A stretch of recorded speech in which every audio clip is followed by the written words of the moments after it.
ఈ మధ్యనే కేంద్ర ప్రభుత్వం వ్యవసాయ బిల్లు తెచ్చింది. ఆ తేవడం కూడా గుండాగిరి చేసింది. రాజ్యసభలో ఇప్పుడున్న గవర్నమెంట్కి మెజారిటీ లేదు. అక్కడ మన ఎంపీలు అరుస్తున్నారు, ఓటింగ్ పెట్టమంటున్నారు, డివిజన్ అడుగుతున్నారు, కానీ ఇయ్యలే.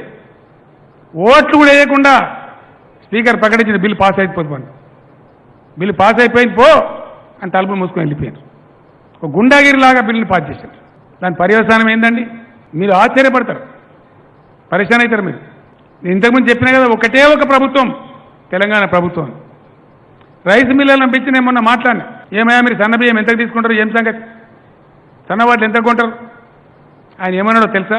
కేంద్రం తెచ్చిన కొత్త చట్టాలు వచ్చినాయి కదా సార్, ఎవ్వరు కూడా కనీస మద్దతు ధర కొంటలేరు, మేము కూడా కొనే పరిస్థితి లేదు అని చెప్తున్నాం. ఎందుకు అని అడిగిన, ఉత్తరప్రదేశ్ నుంచి బీహార్ నుంచి 1500కే మాకు ఇచ్చిపోతామంటున్నారు. ఎక్కువ ధరకు మేమెందుకు కొంటాం సార్? ఏం చేయాలి చెప్పి నేను కాలు చేయాలి చల్లబడ్డాయి. ఇదే పరిస్థితి వద్దు అని చెప్పినాం మేము. ఈ సిచ్యువేషన్ వస్తుందని చెప్పినాం, కానీ వినలే.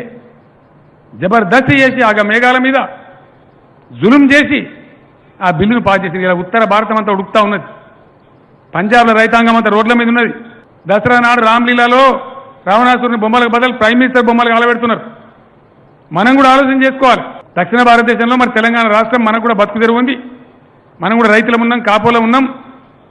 మనం కూడా ఆలోచన చేసుకోవాలి. నేను కూడా మాట్లాడతాం, పార్టీలో మాట్లాడతాం, ఇతర పార్టీలతో మాట్లాడతాం, అందరితో మాట్లాడతాం.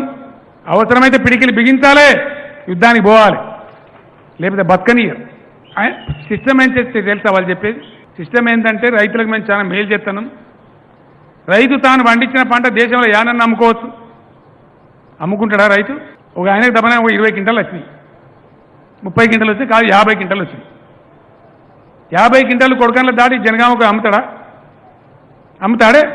ఆడికి పోతే ఆడ ఏం రేటు ఉంటుందో ఏం సంగతం, ఎంత అంటే ఇచ్చి రావాలి కదా. ఉన్న అంగట్లనే ఉన్న మార్కెట్ని అమ్ముదామంటే పెద్ద ఆగమాగం ఉందంటే నువ్వు ఏడన్నా నమ్ముకోవచ్చు అంటే ఎన్ని లారీ కిరాలు కావాలి? తెలంగాణ రైతు కొంచెం పోయి ఢిల్లీలో అమ్ముతాడా? ఢిల్లీలో వచ్చి తెలంగాణలో అమ్ముతాడా? ట్రాన్స్పోర్ట్ ఎంత అవుతుంది? లారీ ఎంత అవుతుంది? రైతులు పోరు. ఈ బిల్లు ముసుగులో జరిగేది ఏంటంటే పెద్ద పెద్ద బడా బడా వ్యాపారులు, కార్పొరేట్ గద్దలు, వాడొచ్చి ఇంతకుముందు మార్కెట్ కమిటీ ఉండే, నిబంధన ఉండే, ఇప్పుడు మార్కెట్ కమిటీ తీసేసిండ్రు, లైసెన్స్ తీసేసిండ్రు. ఎవడు పడితే వాడు ఏడబడతాడు కొనచ్చు, ఎంతంటే అంత నిల్వ పెట్టుకోవచ్చు, అడిగేటోళ్ళు లేడు. ఇది భారత ప్రభుత్వం తెచ్చిన కొత్త వ్యవసాయ చట్టం. అదో పెద్ద ప్రమాదం వచ్చింది మనకి. ఇప్పుడు దాని నుంచి మనం బచాయించుకోవాలంటే, దాని నుంచి కాపాడుకోవాలంటే కూడా ఈ రైతు వేదికలు ఒక ఐకమత్యానికి నిలయాలు కావాలి. రాబోయే రోజుల్లో వచ్చే ఛాలెంజెస్ ఏవైతే ఉన్నాయో, మన రైతాంగం బతకాలి, వ్యవసాయం జరగాలి, ధరలు రావాలి అంటే డెఫినెట్గా మనం ఐకమత్యంగా ఉండాలి.